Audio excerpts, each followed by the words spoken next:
Welcome to Health with Hashimoto's, a podcast for you if you are diagnosed with Hashimoto's, wondering if you might have thyroid problems, or you're at risk for this autoimmune issue because of genetics.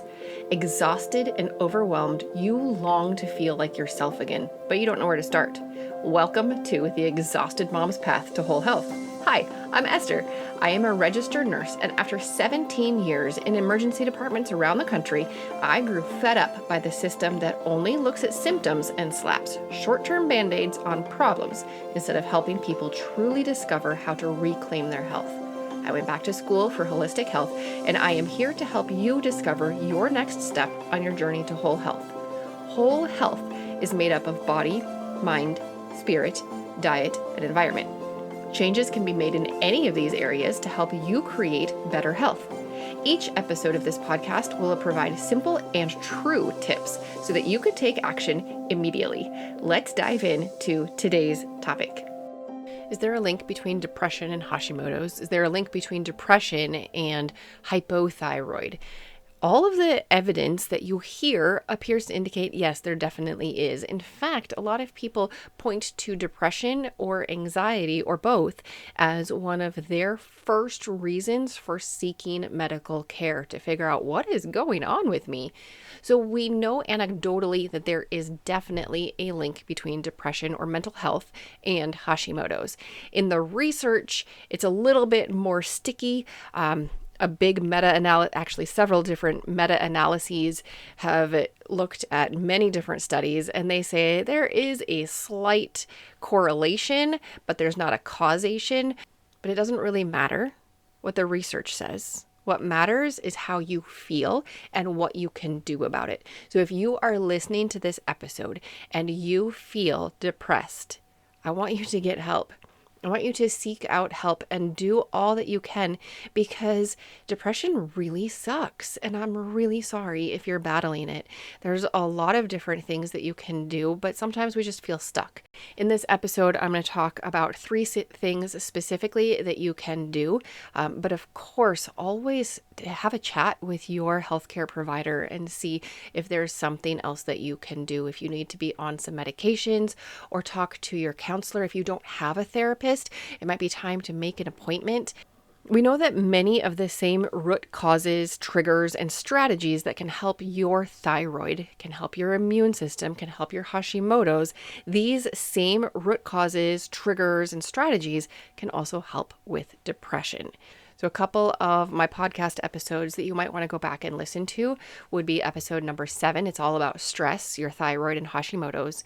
Episode 8 is a continuation of that. I give you 5 additional tips to reduce and manage your stress. And then episode 12, I talk about a key for a happy holiday season with Hashimoto's. So all 3 of those episodes might be helpful for you as you figure out different tools in your fight for optimal health. We all want better health. And if you're dealing with depression, you definitely want to improve your mental wellness. So what are some things that you can do? Well, I already mentioned talking to your healthcare provider and your counselor or therapist. Those are foundational. Other things you can do. Number 1, optimize your thyroid hormones. Now, if you have not downloaded my Hashimoto's 101 guide yet, it's free. It's on my website, hashimotos.com/guide, and you can download that. In there, I go through what the different labs are, what they mean, and what you can do about them. I created it to be a really quick and helpful guide to you so you can understand what is your thyroid, what is Hashimoto's, what do I do next. You can also listen to episodes 2 and 3 where I talk about those foundational aspects. So when you're looking at your thyroid hormones, T3 is the active form of thyroid. And I go into inactive and active and all of that in those previous episodes 2 and 3. But T3 is the one that you want to look at. If that one is low, you can just feel more depressed because you don't have as much energy. So take a look at your labs.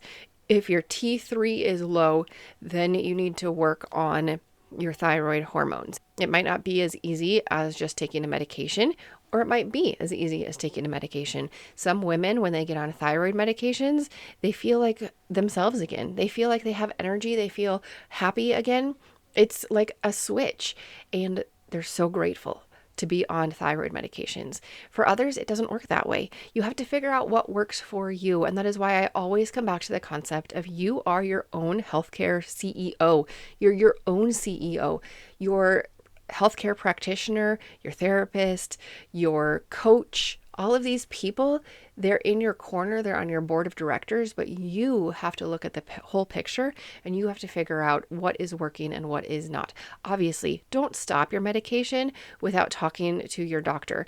If you feel like it's not working, then you have another conversation with, these are the symptoms that I was experiencing. This is what I'm experiencing now. What do you recommend to do about it? This is what I think. Like, that's a good conversation to have because your doctor is, or your healthcare provider is on your team and they're in your corner fighting for you. If you don't have a healthcare practitioner that's fighting for you, it might be time to get a different one. Because I guarantee most doctors, most nurse practitioners, most PAs, most of them went into medicine to help you. That is their goal. That is their heart's desire.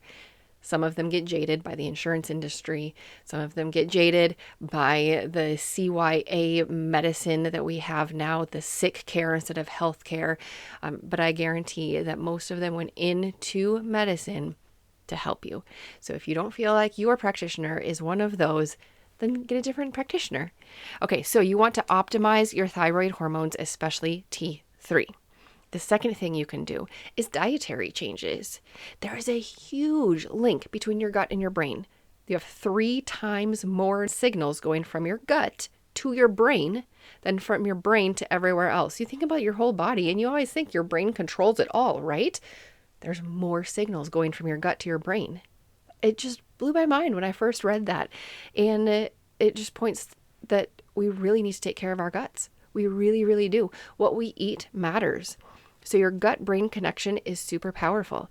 And we've already talked about gut health quite a bit. I've talked about some foods that you can take out of your diet. I don't think I have talked much about collagen. That's going to be a conversation for another day.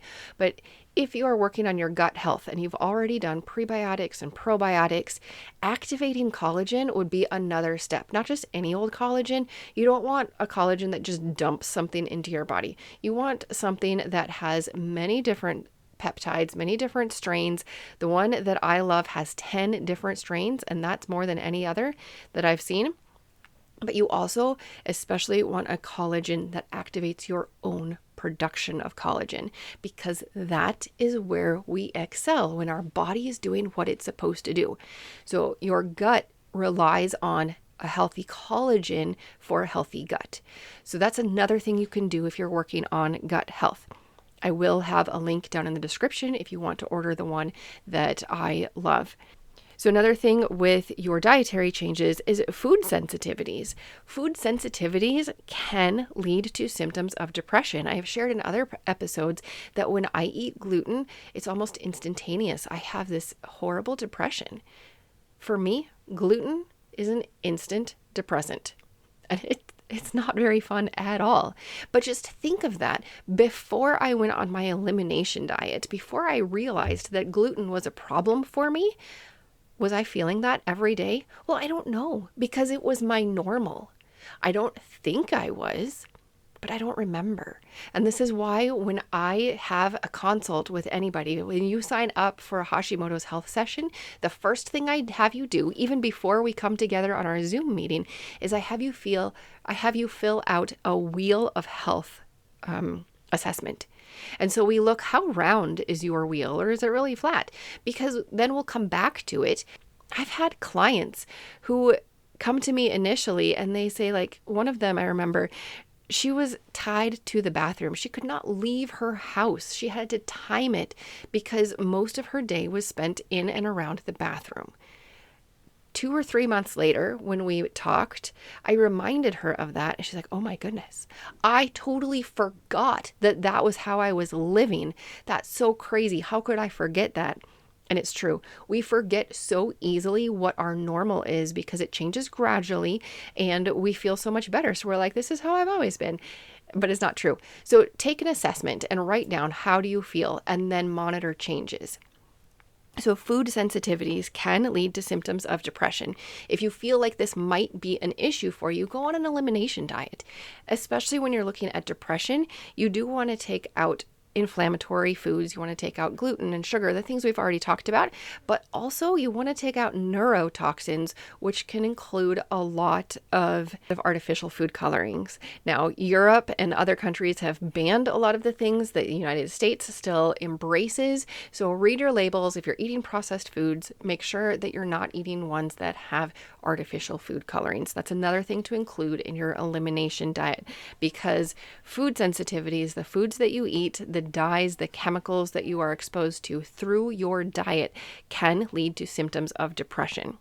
The next thing that you can look at, we've talked about thyroid hormones, we've talked about dietary changes. Your third tip for today is look at your nutrients, your micronutrients and your macronutrients. Are you eating well? I know of one person and her depression is very, very tied to how much protein she is eating each day. If she's not getting enough protein, she feels depressed. She has noticed that about herself by keeping a log, and she makes sure that every day she has enough water, because that's key, and she makes sure that she gets enough protein. For her, that is her priority for her mental health. So some of these things are macronutrients, like protein. Others, and healthy fats. Omega-3s, I don't necessarily include them as a macronutrient, even though they are fat. But let's start with omega-3s. They are crucial for your nerves and for your brain. Now, all of the cells in your body need healthy fats. They need those omegas because they're building blocks for your cells. I always say, if you don't have healthy cells, you can't have healthy organs. If you don't have healthy organs, you don't have a healthy you. So make sure that you're getting enough omega-3s in your diet. If you're not getting enough in your diet, then that's where supplementation comes in. Personally, I take an omega-3 every single day. When I was pregnant and breastfeeding, I was taking 2 or 3 times what was normal, because not only was I, giving my own body the nutrients it needed, but I had to provide the nutrients for my very wanted parasite. A baby is truly a parasite when it is growing inside. It's taking all of the goodness from the mom. So it's your job as a pregnant woman to make sure that you're getting enough in your diet. And if not, then that's where supplementation comes in. So omega-3s are super, super powerful. On that pregnancy note and breastfeeding, there is a link between women who do not supplement with omega-3s and postpartum depression. One of the studies I read, it said that the biggest link between postpartum depression and anything else is supplementation with omega-3s. You have to be getting enough healthy fats in your diet while you're pregnant, or else your body will give of itself to this growing baby. Same thing when you're breastfeeding. You have to make sure that you're getting enough omega-3s, or it's putting you at risk for depression. So that's a simple one to include in your supplement regimen, omega-3s. Other nutrients that play a role in mental health include a lot of the B vitamins, especially B6. But a lot of the B vitamins, they're related to mental health, especially depression. Another micronutrient that's important for mental health and depression is iron. Vitamin D is also important. And then magnesium. Magnesium is important in so many different things, and it is one of the top nutrient deficiencies in the world, even in the Western world. Yes, you might live in a developed country and you might think I'm eating well, but a lot of us are deficient in magnesium. So these are some simple things you can add to your supplement routine. Again, make sure that you're logging. These are my symptoms now. This is what I'm changing, and this is what's happening. Because if you don't keep track of the data, then you don't know exactly what worked. So in review, those 3 things I talked about is number 1, optimizing your thyroid hormones. Number 2, making dietary changes and tracking them, including perhaps doing an elimination diet to see what works for you. And then the third thing was nutrients, macronutrients like protein, and micronutrients like B vitamins, iron, omega-3s, vitamin D, and magnesium. The other huge thing when we're talking about depression is lifestyle. And we're going to dive into that in the next episode. I'm going to talk about seasonal affect disorder and depression and a lot of things that you can do. I did ask for people to leave me some comments on Instagram, and I've gotten some great feedback on what works for you. If you haven't seen my Instagram post, I am at estherY.rn on Instagram. You can go over there. I think I did a quick live stream asking for tips, but the best way to get a hold of me if you want to be featured on this podcast is head over to Telegram. It's a free app. It's a messaging app that I use the most because it's secure and it's just simple to use. I love it. Send me a voice note on Telegram. Make sure to type a little note first so that I know you're a listener to this podcast and that you're answering this question. And then if it's appropriate, I could include it in this next episode where I talk about what works for you. If I get enough answers, maybe we'll have to do a third podcast episode because we really want to crowdsource a lot of things, right? I feel like that's one of the huge benefits of living in today's age. I think about my grandma. She didn't have the internet. When she was facing health problems or questions, she had like the encyclopedia or the library or the women around her. Right now, we have access to so many resources. Like I just pull up PubMed and I have thousands and thousands of peer-reviewed research articles right at my fingertips. Or I post a question on Facebook or Instagram and I have hundreds of my friends and followers being able to chime into the conversation. We are so blessed to be able to crowdsource and look up researched information and find out what can help us the most. You also have podcasts. I'm here in your ears right now, and this was something that was totally unavailable a decade or two ago. I just feel so blessed to live here and now and be able to join forces with so many people all working hard to improve the health of ourselves and of everybody around us. If you feel like your friends might benefit from some of this information, go ahead and share this podcast with them. You can share it in your stories. Make sure to tag me. You can send them a text or an email. But the biggest thing you can do to increase the reach of this podcast is leave me a written review on whatever platform you're listening to. It really, really helps in the algorithm.